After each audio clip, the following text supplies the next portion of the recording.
Hello and welcome to our new video. Today, we're going to learn how to make presentations with Decktopus AI. To get started, head to the Decktopus AI website from the link provided. Click on Get Started and fill in your details to create an account. Once your account is created, select your use case and other relevant details. Next, navigate to the dashboard and click on Start from Scratch. Choose a design and select a template that suits your presentation. Then, click on Add Slide and select a slide layout. Now, you can edit your text and the slide template to customize your presentation.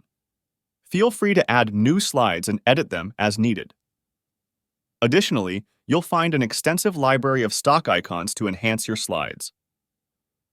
Finally, when your presentation is ready, click on the download icon to save it to your device.